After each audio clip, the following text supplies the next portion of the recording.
Est-il possible que Jésus puisse guérir malgré lui? Est-il possible que Jésus ait guéri cette femme sans s'en rendre compte? Que cette femme ait réussi à tirer un peu de puissance de Dieu en touchant les vêtements de Jésus? Qui l'a touché?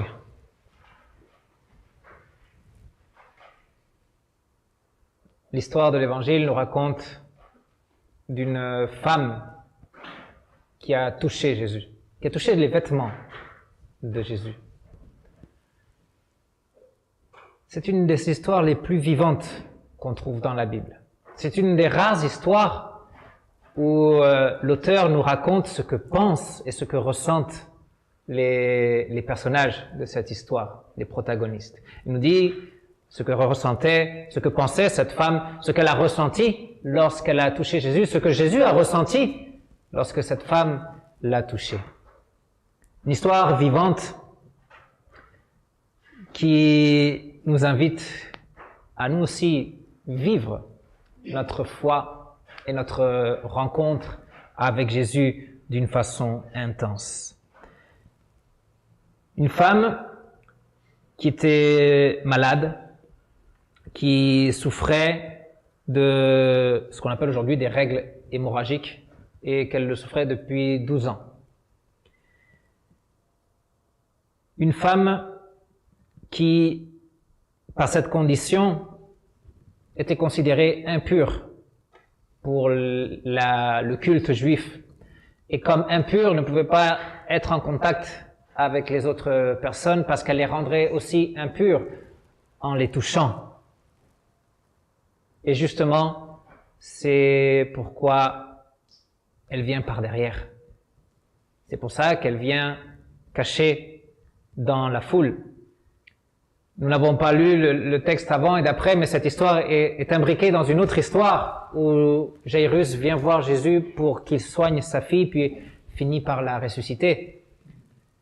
Jairus ne s'est pas caché dans la foule, il n'est pas venu par derrière, il est allé de face et quand Jésus est descendu de la barque, il a dit « J'ai besoin de toi ». Elle était cachée parce qu'elle était impure. Cependant, d'autres personnes avaient été aussi dans la même situation qu'elle. D'autres personnes impures se sont aussi rapprochées de Jésus et nous avons d'autres histoires, par exemple des lépreux, non, qui ont crié à Jésus, fils de David, aie pitié de nous, et Jésus s'est approché d'eux. Jésus les a touchés aussi. Jésus les avait sauvés. Mais dans sa souffrance et dans sa faiblesse, cette femme n'a pas réfléchi à cette question et elle y est simplement allée.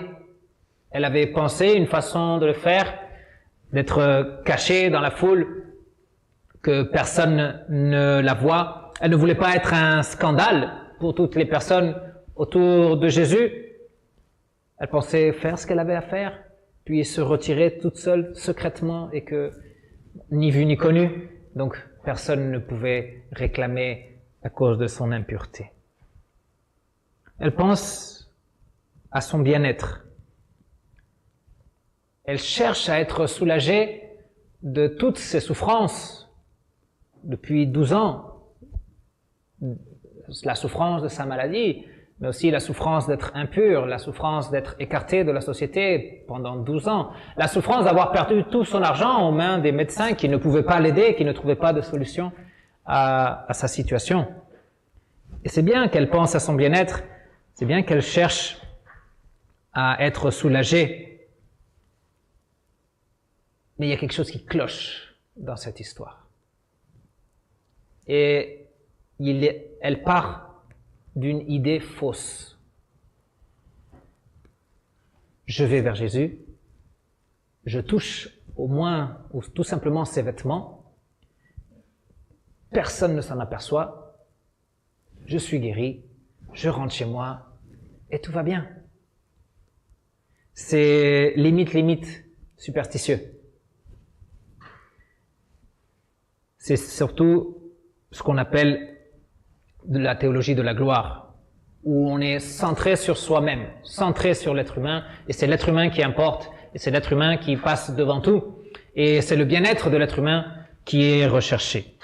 Dans ce sens, beaucoup de gens passent à côté de l'appel de Jésus parce qu'ils cherchent leur propre bien, leur propre salut matériel. Cette femme est arrivée par derrière, cachée dans la foule, avec cette idée fausse, non, d'aller toucher Jésus, puis être guérie et rentrer chez elle. Et une fois que ça arrive, et que cette femme se rend compte qu'elle est guérie, eh bien, tout semble se passer à la perfection. Tout semble se passer selon ce qu'elle avait planifié. Sauf que Jésus s'arrête. Jésus se retourne. Et Jésus demande, qui m'a touché? Il a senti dans son corps. Il a senti ce pouvoir qu'il a exercé dans son corps. Elle aussi, elle a senti cette guérison dans son corps. Et Jésus se retourne vers la foule. Il était en train de marcher, non? Et tout à coup il s'arrête et il se retourne. D'abord les gens ont dit, ah, il va dire quelque chose. Non, quand Jésus s'arrête et se retourne vers la foule, c'est pour donner un enseignement ou quelque chose. Et il y avait certaines attentes. Mais il a juste demandé, qui m'a touché? Les disciples ne comprennent pas, parce qu'il y a des centaines de personnes autour de lui, ils sont tous bousculés, il faut qu'ils poussent pour pouvoir continuer. Donc forcément, Seigneur, tout le monde te touche. Mais il y a une façon différente de toucher. Il y a la façon de la foule de toucher Jésus, et il y avait la façon de la femme de toucher Jésus. Elle était pleine de désespoir, elle cherchait quelque chose. Elle avait la foi. Ce qui ne veut pas dire que les autres n'avaient pas la foi. Ceux qui étaient dans la foule et qui suivaient Jésus, probablement aussi. Et c'est là qu'il faut faire attention à certaines conclusions de cette histoire. Parce que certains disent, elle a été guérie parce qu'elle avait la foi. Et si toi, tu n'es pas guéri, c'est parce que tu n'as pas la foi. Tu n'as pas la foi de cette femme. Et si tu es encore malade, c'est parce que tu n'es pas encore à la hauteur de la foi de cette femme. Et attention, parce que ça ne marche pas comme ça. Il y avait des centaines de personnes qui ont touché Jésus, qui avaient peut-être même plus de foi que cette femme et qui n'ont pas été guéries. Il y a eu beaucoup de gens à l'époque de Jésus qui n'ont pas été guéris. Jésus a ressuscité 3-4 personnes. Il n'a pas ressuscité tous les morts de son époque. Parce que ça ne marche pas comme ça, parce que ça ne dépend pas de nous, ça dépend de lui. Et ça ne dépend pas juste de sa bonne volonté, parce qu'on connaît sa bonne volonté. Ça dépend de ses intentions et de ce qu'il va enseigner avec tout ça. Est-il possible que Jésus puisse guérir malgré lui? Est-il possible que Jésus ait guéri cette femme sans s'en rendre compte? Que cette femme ait réussi à tirer un peu de puissance de Dieu en touchant les vêtements de Jésus? Non, ça ne marche pas comme ça. Jésus savait très bien qui il était en train de guérir. Il connaissait cette femme même avant que cette femme se cache dans la foule, ainsi comme il avait dit à Nathanaël, je t'ai connu quand tu étais couché sous le figuier, je t'avais déjà vu, non? Et dans d'autres occasions, Jésus connaît les personnes. Ce n'est pas pour elle que Jésus se retourne et demande qui m'a touché. Ce n'est pas que pour elle.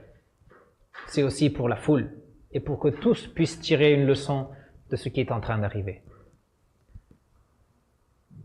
Et la leçon, c'est qu'on n'utilise pas Jésus. On ne vient pas à lui sans être avec lui. C'est ce qui manquait un peu à la femme. Elle voulait juste aller, toucher Jésus et rentrer chez elle. Elle voulait pas être avec Jésus. Elle avait besoin de Jésus.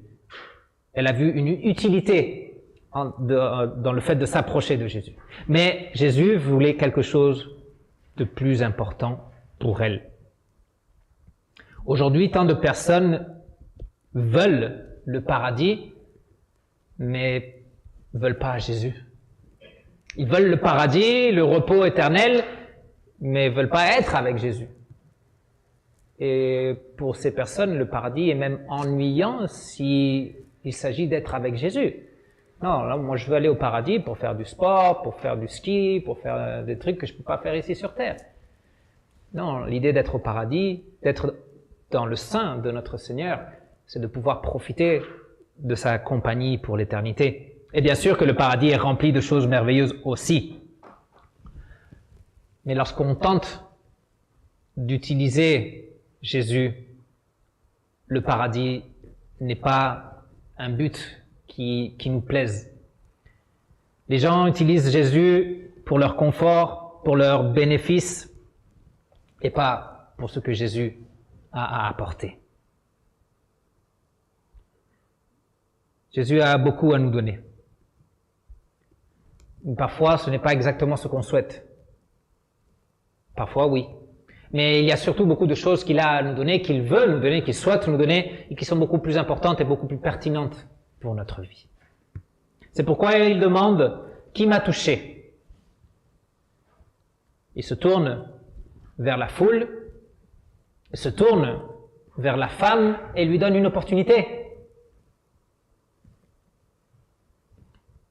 Tous les dimanches, quand on finit notre culte, on finit avec la bénédiction du livre de Nombre, chapitre 6. Et une de ces phrases, c'est la dernière, « L'Éternel tourne son visage vers toi et te donne sa paix. » Et Jésus est en train de tourner son visage vers cette femme pour lui accorder la paix. Elle avait besoin de guérison. Jésus savait qu'elle avait besoin de plus que d'une guérison. Avant d'avoir cette paix, elle avait besoin de se présenter devant lui, comme le dit l'Évangile, craintive et tremblante. Pourquoi? Parce qu'elle était dans l'erreur. Parce qu'elle avait commis un péché. Dans son impureté, elle ne pouvait pas s'approcher de Jésus. Elle n'aurait jamais dû le faire. Elle a causé techniquement que Jésus devienne impur, ce qui n'est pas arrivé parce qu'elle a été guérie. Il lui donne l'opportunité de montrer la repentance. C'est pourquoi elle se présente craintive et tremblante, à cause de son péché, à cause de sa misère, à cause de son manque de mérite. Et nous aussi, nous devons nous présenter devant notre Seigneur en repentance. Et aussi craintif et tremblant devant sa sainteté, devant sa justice, devant sa puissance, devant son jugement, parce que nous avons péché. Mais nous nous approchons aussi parce qu'il tourne son visage vers nous pour nous accorder sa paix. Nous avons besoin de nous présenter devant lui avec confiance, avec foi, avec sécurité, à cause de sa miséricorde, à cause de sa fidélité, parce que ses bontés ne sont pas encore épuisées. Nous avons besoin de nous présenter avec foi devant lui pour le pardon, pour le renouvellement, parce que cette miséricorde se renouvelle chaque jour, parce que nous qui sommes pauvres, nous sommes enrichis par sa pauvreté, par son sacrifice. On ne vient pas à Jésus sans être avec Jésus. La femme, je pense qu'elle l'a compris. Et je suis sûr que cette femme a suivi Jésus et a été comptée parmi ses disciples. Et pourquoi je le dis? Parce qu'il est impossible d'avoir autant de détails de cette histoire si ce n'est pas elle qui l'a racontée. Comment savoir que ça faisait 12 ans? Comment savoir qu'elle avait perdu son argent aux mains des médecins? Comment savoir ce qu'elle a ressenti au moment où elle a touché les vêtements de Jésus si ce n'est pas elle qui l'a raconté? Comment savoir que Jésus avait senti cette puissance sortir de lui si ce n'était pas lui qui l'avait raconté? Parce qu'elle faisait partie de ses disciples. Donc ce n'était pas aller chercher Jésus, le toucher, être guéri et rentrer chez soi. Sinon c'était vivre un nouveau départ, une nouvelle vie avec Jésus, en marchant avec lui. Elle est restée. Et ça a été beaucoup mieux pour elle. Qui le touchera?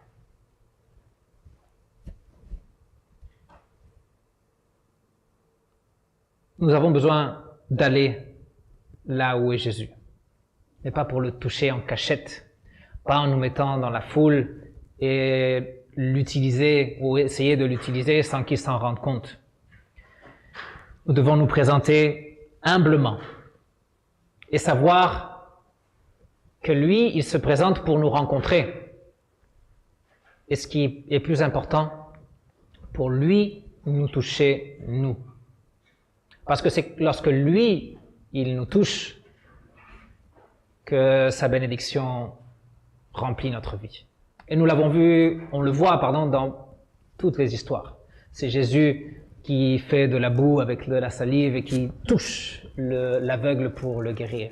C'est lui qui met ses doigts dans les oreilles pour faire entendre. C'est lui qui touche le lépreux pour le guérir. C'est lui qui pose les mains sur les enfants pour les bénir.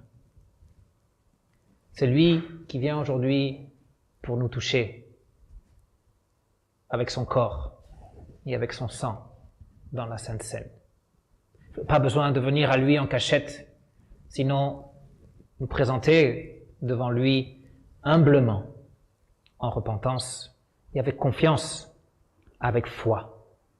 Sa richesse est à la portée de la main, sa richesse nous est accordée.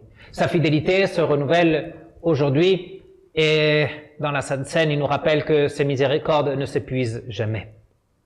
C'est seulement après la rencontre avec Jésus que nous pouvons être dans la foi, que nous pouvons vivre dans sa paix.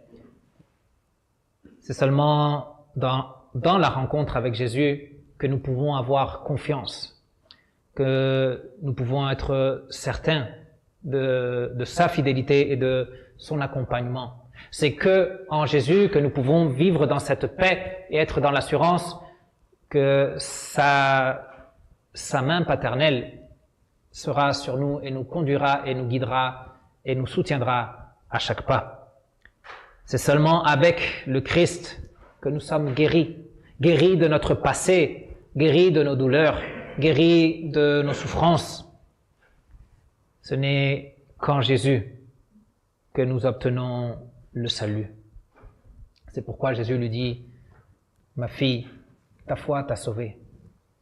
Va dans la paix, tu es guérie de ta maladie. » Parce qu'il guérit notre passé, parce qu'il nous accorde un futur certain, parce qu'il est avec nous dans le présent.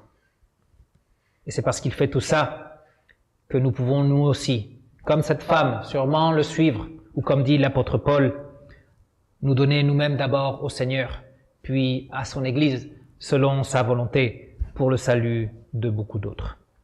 Que la paix de Dieu, qui surpasse toute intelligence, garde vos cœurs et vos pensées en Jésus-Christ, celui qui se tourne vers vous, celui qui vous accorde sa paix et sa miséricorde, celui qui renouvelle votre foi et qui vous donne la vie éternelle. Amen.